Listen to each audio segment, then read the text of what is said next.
Hello friends, आज अभी हम जो एजुकेशनल सोशोलॉजी है जो हमारा एमएड-सीईटी सिलेबस का point topic number 1 point B, ये पॉइंट है एजुकेशनल सोशोलॉजी, जहाँ पे आप देख सकते हैं नीचे उसका सिलेबस जो दिया है।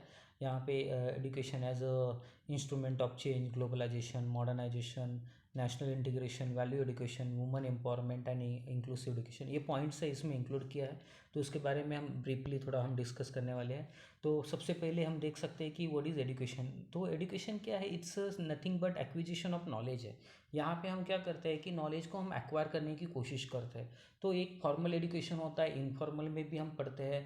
तो फॉर्मल इनफॉर्मल ये दो तरीके हैं। आपको पता है फॉर्मल एजुकेशन में हम पर्टिकुलर प्रिस्क्राइब फॉर्मेट में हम जाते हैं, वहाँ पे पर्टिकुलर स्ट्रक्चर्ड सिलेबस को हम पढ़ते हैं, एक स्ट्रक्चर्ड मैनर में हम चीज़ें पढ़ते हैं, और उसमें इस कॉन्टेक्स्ट में हम एक स्ट्रक्चर्ड कॉन्टेक्स्ट में उस एनवायरनमेंट में हम उस चीज़ों को एक्वायर करने की कोशिश करते हैं। So that is what acquisition of knowledge है। Then a tool to discipline the intellect. तो ये क्या है? एक टूल है। तो एक टू डिसिप्लिन, तो हमारे जो इंटेलेक्ट है उसको प्रॉपर एक डिसिप्लिन में लाने के लिए, यानी जो नॉलेज है एक स्ट्रक्चर फॉर्मेट में हम उसको लेने के लिए हम यहाँ पे स्कूल का या फिर एजुकेशन का प्रोविज़न किया है। तो यहाँ पे प्रिपरेशन फॉर लाइफ, एजुकेशन क्या है? एक आपको लाइफ को प्रिपरेशन, यानी लाइफ में प्रिपरेशन करने के लिए आपको एक टूल है या फिर एक हेल्प करता है। It is also one of the direction, it gives the direction to in the life, how to live and how to go in the life, okay, to become a successful, to become a growth, okay, to have a growth in the life. Then the it is also a transmission of culture। तो ये क्या है? एक एक generation से दूसरे generation में transmission of culture भी है। तो हम जो ये फिलॉसफी है या फिर जो ये तत्व है, ये सभी तत्व हम क्या करते हैं, एक जनरेशन से दूसरे जनरेशन में हम ट्रांसफ़र करते हैं, उसको ट्रांसफॉर्म करते हैं। Okay, this is the what the education is there, and with that is what it is known as a change of, it is instrument for change the societal things. Okay, तो यहाँ पे ये definition आप देख सकते हैं sociology का।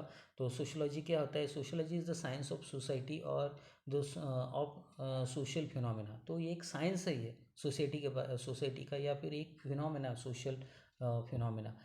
ये एल एफ वार्ड ने दिया था उसका definition. And then Kimball Young ने क्या दिया था कि sociology deals with the behaviour of men in the groups.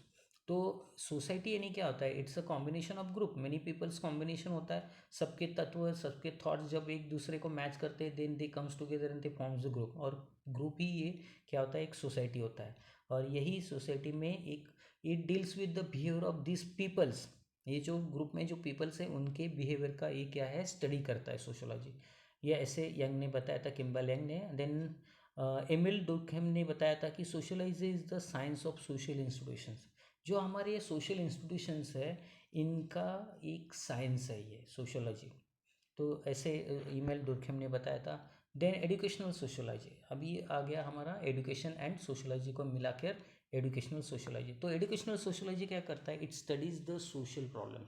जो हमारे सोसाइटी में जो सोशल प्रॉब्लम्स है, इनके बारे में स्टडी करता है, इनके बारे में अवेयरनेस क्रिएट करता है, और इसके बारे में लोगों को जागरूक कर कर उनको इसके बारे में समझाता है कि कैसे these are the some of the bad practices are there in the society. और ये इसके बारे में उसको लोगों को अवेयर करके ये प्रॉब्लम्स को सॉर्ट आउट करने की कोशिश करता है। The study of society, social institutions and social relationship, इसमें सभी का चीज़ों का स्टडी किया जाता है। सोसाइटी के बारे में स्टडी किया जाता है, सोशल इंस्टीट्यूशंस के बारे में स्टडी किया जाता है, और सोशल जो इनके बीच में जो रिलेशनशिप है, इन रिलेशनशिप के बारे में भी यहाँ पे स्टडी किया जाता है। And socio is also means that community, and ology means, okay, the sociology. तो यहाँ पे क्या है? Socio means of it's a community, and ology means a subject of study और ब्रांच ऑफ नॉलेज। तो ये एक अनडायरेक्टली ऐसा होता है कि sociology, educational sociology is a branch of sociology where it studies the society and institutions and their behaviours. तो इन सभी के बारे में यहाँ पे स्टडी किया जाता है। That is what educational sociology है। देन उसके बाद में आप यहाँ पे देख सकते हो एजुकेशनल सोशियोलॉजी में हमें कौन से पॉइंट्स यहाँ पे हमने कवर किया है। तो जैसे अभी हमने बताया था कि ये दीज पहले ये सिलेबस के पॉइंट्स है, जैसे education as a means of change, then modernization, globalization, then women's empowerment, value education, inclusive education and national integration। तो इसके बारे में आप कंसेप्ट समझ लो और अगर ये अपने कंसेप्ट समझ लिया तो आप वो क्वेश्चन जो है इसके ऊपर जो भी क्वेश्चंस करेंगे उस क्वेश्चन को आप समझो, ऑप्शन को ज़रा ठीक से पढ़ना है आपको और चारों ऑप्शन को समझना है and then gives the best answer for the that question. Okay, तो ऐसे आपको इसके बारे में क्वेश्चंस के बारे में देखना है। तो यहाँ पे फर्स्ट पॉइंट है हमारा education as a means of instrument of change. Okay, तो देख सकते हो कि education and social changes these are the two way of topic. तो ये दोनों तरीके से ट्रैफिक है, ऐसा नहीं कि एक तरफ से है। तो एजुकेशन एक तरफ से होता है तो दूसरी तरफ से सोशल चेंज है। तो एजुकेशन क्या करता है कि सोसाइटी में चेंजेस लाता है। उसको अगर एजुकेशन आप अच्छे तरीके से कर रहे हो तो सोसाइटी का ग्रोथ होना होना ही होना है, और उस सोसाइटी का स्टैंडर्ड ऑफ लिविंग या फिर उसमें जो भी उसका जो डेवलपमेंट है, लेवल ऑफ डेवलपमेंट है, तो ये सभी क्या होता है, ग्रोथ होता है इसमें। तो while education preserves and transmits and disseminates the whole culture, तो ये क्या करता है, पूरा कल्चर को क्या करता है, चेंज करता है, ट्रांसफॉर्म करता है, और एक जनरेशन से दूसरे जनरेशन में ये ट्रांसफॉर्म भी करता है। Then social change is the instrument and the prediction pre condition, it's a pre condition of the education through. तो ये क्या है, जो हम एजुकेशन के थ्रू जा रहे हैं एक प्री कंडीशन है।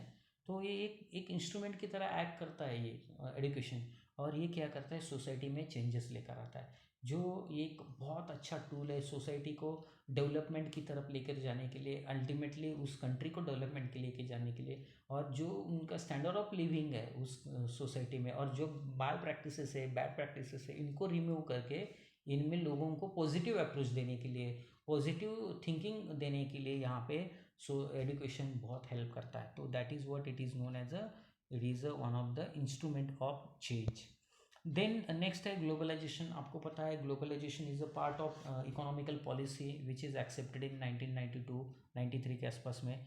तो हमने क्या किया था, इसके अंडर में बहुत सारे कंसेप्ट हमने एक्सेप्ट कर लिया था, globalization, liberalization, privatization and you may be find there is liberalization, privatization, globalization, और यहाँ पे ये तीन तो मेन एलपीजी थे, लेकिन इसके अलावा भी और एक कंसेप्ट था, वो भी हमने इसके अंडर में ज़्यादातर एक्सेप्ट किया था। तो there are where these three main things where there, उसके अंडर में आपको पता है globalization is the one of the thing. Under this we have open our economy, हमने इकोनॉमी ओपन कर दिया बाहर के। हम अभी एजुकेशन के बारे में समझ रहे हैं, इसीलिए यहाँ पे आपको पता है कि बहुत सारे फॉरेन यूनिवर्सिटीज़ इंडिया में आके अपना एजुकेशन ऑफर कर रहे हैं। It may be offering offline mode, traditional mode, या फिर ऑनलाइन मोड से, या फिर डिस्टेंस मोड से वो ऑफर कर रहे हैं। और यहाँ पे हम जो इंडियन लोग हैं, तो यहाँ पे हमें एक अपॉर्चुनिटी मिला फॉरेन एजुकेशन को लेने के लिए, या फिर हमें घर बैठे, यहाँ पे बैठे बैठे हुए हमें एजुकेशन मिल रहा है फॉरेन का। तो यहाँ पे जो व्यू पॉइंट है, अप्रोच है, हमारा बढ़ गया। हम इंटरनेशनल लेवल पे हम सोचने लगे, ऐसे कोर्सेज करने लगे, बिकम द वेरी इजी। तो ये पॉपुलर भी हो गया लोगों में। ऐसा नहीं कि बस जो अमीर लोग थे पहले जाते थे फॉरेन में जाके एजुकेशन लेना, नहीं, अभी यूनिवर्सिटी आपके डोर स्टेप पे आ गई है और यहाँ से आपको एजुकेशन लेना है। तो ये एक उसका बेनिफिट भी है उसका, यानी थोड़ा सा आप देख सकते हो लिमिटेशंस भी है हमारे एजुकेशन सिस्टम पे, उसका इम्पैक्ट हुआ है। तो ये उसके कुछ बेनिफिट्स है और लिमिटेशंस भी है। तो यहाँ पे हम देख सकते हैं ग्लोबलाइजेशन क्या है, it's a process in which business began operation internationally. तो आप देख सकते हो कि बिजनेस है, तो यहाँ पे हमारा जो एजुकेशन है अभी वो इंटरनेशनल लेवल पे गया। तो इंटरनेशनल लेवल पे हम एजुकेशन ले रहे हैं और देने की कोशिश भी कर रहे हैं। Then the tendency towards international investment, trade, IT and the outsourcing of the manufacturing across the border. तो यहाँ पे हम आउटसोर्सिंग की बात करते हैं, मैन्युफैक्चरिंग की बात करते हैं, आउटसोर्सिंग की बात करते हैं, आईटी हो, ट्रेड हो, इन्वेस्टमेंट है। आप देख सकते हो फॉरेन डायरेक्ट इन्वेस्टमेंट भी होता है, एफडीआई। देन आपको ये भी पता है कि हमारे जो आईटीएंस है वो फॉरेन में जा रहे हैं, और उधर के अगर एक्सपर्ट्स है वो हमारे इंडिया में आ रहे हैं, एंड यहाँ पे प्रोडक्शन हो रहा है, और जो हमारा प्रोडक्ट है यहाँ पे बनाकर क्रॉस बॉर्डर में हम उसको सेलिंग कर रहे हैं। तो ये these all are the things comes under the globalization. तो यही चीज़ थोड़ा सा हमें एजुकेशन की तरफ सोचना है कि एजुकेशन में किसका कैसे बेनिफिट हुआ, इसको एजुकेशन के ऊपर, हमारे इंडियन एजुकेशन के ऊपर क्या इम्पैक्ट हुआ है, तो इसके ऊपर क्वेश्चन आएगा। तो जनरली आपको ये बताना है। और ये किससे पॉसिबल हुआ, डब्ल्यू से। तो डब्ल्यू गैट, आपको ये भी इससे समझना है। गैट आपको पता है, general agreement on trades and tariff. तो ये फॉर्मर इसका ये था, एजेंसी था, बाद में फिर ये डब्ल्यू बना, वर्ल्ड ट्रेड ऑर्गेनाइजेशन, 1994 के आसपास में। एंड देन इसके बाद में ये आप देख सकते हो थ्रू आउट द वर्ल्ड में जो ये वर्ल्ड ट्रेड ऑर्गेनाइजेशन है, तो ये डेवलपमेंट हुआ और इसके अंडर में 3 कंसेप्ट जैसे ये ग्लोबलाइजेशन, लिबरलाइजेशन, प्राइवेटाइजेशन, ओके, तो ये सभी यहाँ पे स्प्रेड आउट हो गया और इसके अंडर में सभी चीज़ें जो आप बोलते हो ना, एजुकेशन का प्राइवेटाइजेशन, कमर्शियलाइजेशन, और यहाँ पे इंटरनेशनल मार्केट डेवलप हो गया ग्लोबलाइजेशन से। तो ये इस मार्केट में कोई भी फॉरेन यूनिवर्सिटीज़ है वो अपने इंडिया में आके कोर्सेस ऑफर कर सकती है और हम इंटरनेशनल लेवल पे हम एजुकेशन ले सकते हैं। तो this is what the transmission of ideas, values, meaning across the world. तो हम क्या कर रहे हैं, जो हमारे आइडियाज़ है, वैल्यूज़ है, मीनिंग्स है, ये सभी हम अक्रॉस द वर्ल्ड में हम इसको ट्रांसफ़र कर रहे हैं, उसको ट्रांसमिशन कर रहे हैं। Then in some cases the discipline in the importance of the nation states. तो ये कुछ क्या है, कुछ केसेस में ये क्या है, the discipline in the importance of the Nations and states. तो ये एक डिसिप्लिन बन गया कि उस कंट्री के रिगार्डिंग या फिर उस स्टेट्स के रिगार्डिंग, और ये एक इम्पॉर्टेंट एस्पेक्ट्स बन गया उस इकोनॉमिकल पॉलिसी का, उस एजुकेशन सिस्टम का और वहाँ के लोगों के सोशल चेंज का। तो ये ग्लोबलाइजेशन क्या कर रहा है, एक सोसाइटी में बहुत अच्छा चेंज लेकर आया है। ये जो लेवल ऑफ डेवलपमेंट है या फिर जो स्टैंडर्ड ऑफ लिविंग है, ये इसने इंक्रीज़ कर दिया लोगों का। तो इसके ऊपर कुछ क्वेश्चंस आ सकते हैं, तो हम बाद में डिस्कस करने वाले हैं। मॉडर्नाइजेशन उसी का पार्ट है, जैसे ग्लोबलाइजेशन आ गया, जैसे प्राइवेटाइजेशन आ गया, लिबरलाइजेशन आ गया, तो यहाँ पे आप देख सकते हो कि मॉडर्नाइजेशन आ गया, उसके साथ में जो चीज़ें चेंज हो रही है मॉडर्नाइजेशन की तरफ जा रही है। Societies, the status of the society is raised. तो यहाँ पे आप देख सकते हैं modernization is a revolutionary change leading to the transformation of a traditional society into a technological and civilized society. तो यहाँ पे आप देख सकते हो कि सोसाइटी का जो नेचर है वो चेंज हो गया, वो मॉडर्न बन गया, मोर टेक्नोलॉजिकल हो गया और सिविलाइज सोसाइटी बन गया ये, यानी मोर स्ट्रक्चर्ड फॉर्म में ये सोसाइटी आगे आ गई। देन उसके बाद में इसके कैरेक्टरिस्टिक्स आप देख सकते हो कि मॉडर्नाइजेशन की increase in the specialization in work, social mobility, new work values, mobilization, then impersonal social interactions, then increasing organization of social life, then mass education through the mass communication, then sharing of civic, then political and the social right and resources. So these are the some of the characteristics about the modernization you can see. Depending on that the questions will come ki what is the characteristics of the modernization, okay, in modern society. तो आप इसके ऊपर कोई कुछ not बोलते हैं, एक उसमें से आपको ऑड मैन आउट करना है या फिर एक करेक्ट ऑप्शन चूज करना है, तो ऐसे इस क्वेश्चंस आ सकते हैं। देन नेक्स्ट पॉइंट है हमारा नेशनल इंटीग्रेशन। तो ये आपको पार्ट पता है कि national integration is the one of the, it's approach, patriotic approach है जो हर एक सिटीज़न के अंदर में होता है, जो अपने खुद के कंट्री के बारे में सोचता है। तो यहाँ पे national integration is the awareness of a common identity amongst the citizen of a country. तो उस कंट्री के जो सिटीज़न है उसको एक कॉमन आइडेंटिटी ये प्रोवाइड करता है या फिर एक उसमें से एक है national integration. It means that the though we belongs to the different caste, religion and region and the speak different languages, we recognise all the facts, we all are one. तो ये एक अप्रोच है जो आपको, आप irrespective of that your caste, creed, religion, region and language speaking, but you have that feeling of that national we all are one and we are a part of this country and this country is ours. So we have to develop this country by taking proper education. If you develop ourselves then automatically your country will be developed. तो आप खुद का आप अपना development करो तो country आपको automatically develop हो जाती है। तो ये जो नेशनल इंटीग्रेशन का अप्रोच है यहाँ पे आप देख सकते हो, this kind of integration is very important in the building of strong and prosperous nation. तो अल्टीमेटली ये खुद को और स्ट्रांग बनाने की और खुद को प्रॉस्परस करने की और कंट्री को, ये एक प्रोसेस है। So this is what national integration. Then उसके बाद में है वैल्यू एजुकेशन। वैल्यू एजुकेशन में आप देख सकते हो तो वैल्यूज़ है, development of values, inculcation of values in the students behaviour या फिर उनके एटीट्यूड में हम वैल्यूज़ को इनकलकेट करते हैं। Okay, the value education means the inculcating in the childrens, okay, a sense of humanism, a deep concern for the well being of others and the nations। तो दूसरे के बारे में, देश के बारे में अच्छा सोचना है, उनके बारे में अच्छा करना है उसको। तो ये एक डीप उनमें नॉलेज या फिर डीप जो इनकलकेशन करना है इस स्किल्स का या फिर इस वैल्यूज़ का, इसको हम बोलते हैं वैल्यू एजुकेशन। तो इसमें वैल्यू एजुकेशन बेस्ड क्या है, हमारे एनवायरमेंटल एजुकेशन उससे रिलेटेड आप देख सकते हो, ecology, biodiversity. Then value based education can strengthen the students, then optimization of their strength, their power, their thinking, then self esteem उनको प्रोवाइड करना है, then commitment to the personal fulfilment, then ethical judgement, उसके बारे में उसको ये value education help करता है, दोनों सोशल रिस्पॉन्सिबिलिटी के बारे में अवेयर करता है।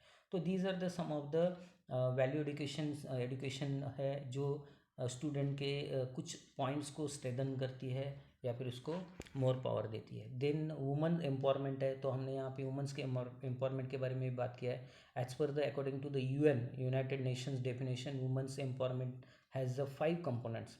इसके 5 कंपोनेंट है, वो है first one sense of self worth, यानी खुद का सेल्फ वर्थ समझो, तो ये अवेयरनेस उनमें क्रिएट करना है। Then right to determine the choices, तो आपको चॉइस का भी हक उनको दे दिया है। Access to opportunity and resources, तो वो हर एक चीज़ एक्सेस कर सकते हैं equally equal to the mens. Then right to control their own views, तो वो खुद का ओन व्यूज़ के बारे में भी वो कंट्रोल कर सकती है, उसको कैसे जीना है। अभी वो पहले कैसे था, ये सब उनके पेरेंट्स के हाथ में या फिर जो मेन है उनके उनके हाथ में होता था, लेकिन now she can be take their own decisions. Then ability to influence the direction of social change, तो यहाँ पे इनमें इन्फ्लुएंस करना है, एक एबिलिटी इन्फ्लुएंस कर उसमें उनमें डेवलप करनी है कि जो डायरेक्ट करती है सोशल चेंज के लिए। तो यहाँ पे सोशल चेंजेस के लिए आप देख सकते हो यहाँ पे ये ability to influence the direction to the social change of social change, तो यहाँ पे सोशल चेंज कर होने के लिए ये एबिलिटी इन्फ्लुएंस करती है। देन हमारा नेक्स्ट पॉइंट है इंक्लूसिव एजुकेशन, तो inclusive education is also one of the part of education system, जहाँ पे हम जो डिप्राइव्ड है, जो आइसोलेटेड है, जो फिजिकली हैंडीकैप है, या फिर जो who's are deviated from the education, जो एजुकेशन से दूर है, उनको हमें मेन स्ट्रीम में लाने के लिए हमने इंक्लूसिव एजुकेशन सिस्टम स्टार्ट किया। Irrespective of their colour, creed, race, class, gender, their sexual performance, learning styles, languages, disability, ये सभी को बाहर उसको सब ये सब हम दूर रखकर उन सबको बच्चों को या फिर वो जो भी सिटीजन्स है उन सबको मेन स्ट्रीम में लाकर उनको एजुकेशन देने की हम यहाँ पे कोशिश करते हैं। That is what inclusive education is defined as a learning environment that promotes the full personal, academic and personal development of all learners irrespective of this race, class, color, gender, disability, sexual performance, learning styles and languages। तो यहाँ पे जो बच्चे ये जो education से deviated हो गए, यानी जो दूर है, उनको हमें इस एजुकेशन सिस्टम में लेकर आना है, उनको मेन ट्रैक पे लाना है और उनको एजुकेशन प्रोवाइड करना है। ये हमारे इंक्लूसिव एजुकेशन का मेन एम है और ये लास्ट पॉइंट था। इसके ऊपर अभी कुछ क्वेश्चंस हम देखते हैं यहाँ पे, विच institution has a maximum control over education, तो सबसे ज़्यादा कंट्रोल वो आपका है स्टेट का, यानी उस कंट्री का या फिर उस स्टेट का यहाँ पे क्या होता है, मैक्सिमम कंट्रोल होता है ओवर द एजुकेशन। तो वो कंट्री डिसाइड करती है कि what type of the education should be provide to the their citizens. तो यहाँ पे sociology of education is what, the branch of educational sociology. Okay, sociology of education क्या है, ये एक ब्रांच है सोशियोलॉजी का। Okay, which studies the behaviour of the society and their institutions. Then modernization implies mobility which may be of any kind of except physical mobility. तो यहाँ पे आप मॉडर्नाइजेशन में क्या होता है, सोशल मोबिलिटी आप देख सकते हो, साइंटिफिक मोबिलिटी देख सकते हो, साइकिक मोबिलिटी यानी माइंड चेंजिंग होता है, ये देख सकते हो, लेकिन फिजिकल मोबिलिटी आप यहाँ पे मॉडर्नाइजेशन ये मोबिलिटी में नहीं आता है। Okay, then education is the most powerful factor in making men modern. Okay, ये किसने बताया था, तो ये इसका आंसर है एलेक्स इनक्लेस, तो ये इसने बताया था। देन नेक्स्ट हमारा क्वेश्चन है, the term sociology was coined by whom, तो ये पहले सबसे पहले sociology was coined by the Auguste Comte, तो ये इसने बताया था कि सोशियोलॉजी ये क्या है, यानी it's a part of study करने वाला, सोसाइटी के बारे में स्टडी करने वाला ये एक ब्रांच है। Then union minister Shrimati Irani launches a welfare scheme named the Yashaswini from Goa. Okay, what does this scheme is aim at, तो ये किसके लिए था, यशस्विनी इसमें नाम में आप देख सकते हो, it is more related to the woman, so assistant to woman self help group, जो बचत गट होता है, इसके लिए यहाँ पे यशस्विनी ये एक you know that this programme was launched. Then उसके बाद में है नेक्स्ट हमारा है question, the practice of fully integration of students into the classroom instruction regardless of race, जो अभी हमने बताया था कि तो इसी को हम क्या बोलते हैं, इंक्लूसिव बोलते हैं, इंक्लूसिव एजुकेशन। जो कास्ट क्रिएट सोसाइटी जो है ये सब को हम दूर रखिए, उसके परे हम यहाँ पे बच्चों को मेन स्ट्रीम में लेकर आते हैं और उनको एजुकेशन के बारे में एजुकेशन प्रोवाइड करते हैं। देन हमारा नेक्स्ट पॉइंट है, name the online platform launch by the ministry of women and child development to support the women entrepreneurs. तो वो है महिला ई हाथ। तो एक दूसरे महिला वुमेन्स को एक दूसरे को सपोर्ट करने के लिए यहाँ पे ये ऑनलाइन प्लेटफॉर्म लॉन्च किया था ministry of women's and child development ने। ओके, WCD डिपार्टमेंट हम उसको बोलते हैं। देन नेक्स्ट है उसके बाद में, increasing privatisation of education will क्या करता है, ये एग्रेवेट द इकोनॉमिक इनइक्वालिटी। तो ये जो increasing in privatisation of education क्या करता है, तो एग्रेवेट द इकोनॉमिक इनइक्वालिटी करता है। तो ऐसे ही ये जो आपका ग्लोबलाइजेशन है, ग्लोबलाइजेशन की वजह से भी ये यानी प्रॉब्लम होता है। तो उसमें है ये एग्रेवेट द इकोनॉमिक इनइक्वालिटी। वैसे ही एजुकेशन में जो प्रोविज़न करने वाले हमारे इंडियन एजुकेशन सिस्टम से इसमें इनइक्वालिटी वो लेकर आता है ग्लोबलाइजेशन एजुकेशन सिस्टम में। Then the first school of the children child education is what. तो सबसे पहले एजुकेशन वो बच्चे का होता है हमारे फैमिली में। तो फैमिली से उसका एजुकेशन स्टार्ट होता है। उसका पहले लिंग्विस्टिक डेवलपमेंट होता है, देन पीयर ग्रुप आता है, देन स्कूल फॉर्मल एजुकेशन आता है, और देन इनफॉर्मल में उसका एजुकेशन होता है। So these are the some of the 10 sample questions are there for your understanding कि ये इसके ऊपर कैसे क्वेश्चंस होते हैं। ऑलरेडी मैंने इसके ऊपर जो एक्सपेक्टेड क्वेश्चंस है उनके तो 2 सेट मैंने डाला हुआ है, आप देख सकते हो। और आप यहाँ पे रेफरेंसेस देख सकते हो कि उत्कर्ष एमएड एंट्रेंस एग्जामिनेशन एक बुक है, ये बुक आप पढ़ सकते हो। देन उसके बाद में आर्यन का है एमएड एंट्रेंस एग्ज़ाम। देन उसके ऊपर कुछ सोशियोलॉजी फाउंडेशन ऑफ एजुकेशन के ऊपर कुछ क्वेश्चन बैंक्स है। तो ये क्वेश्चन बैंक का लिंक भी मैं आपको यहाँ पे डिस्क्रिप्शन बॉक्स में दे देता हूँ, या फिर मैंने ऑलरेडी इसको कुछ ये भी किया है, PDF करके दिया है, और कुछ सॉर्ट आउट करके मैंने क्वेश्चन एक साथ करके दिया है। तो अब लिंक मैं इसके ग्रुप के इसमें डिस्क्रिप्शन बॉक्स में दे देता हूँ, आप वहाँ से इसको डाउनलोड कर लो। ओके, तो thank you so much for watching this video. So please subscribe my channel, icon को बेल आइकन को प्रेस कीजिए, यानी इसके आगे जो भी मैं वीडियो डालूंगा आपको उसका नोटिफिकेशन मिल जाएगा। And like this video, thank you so much.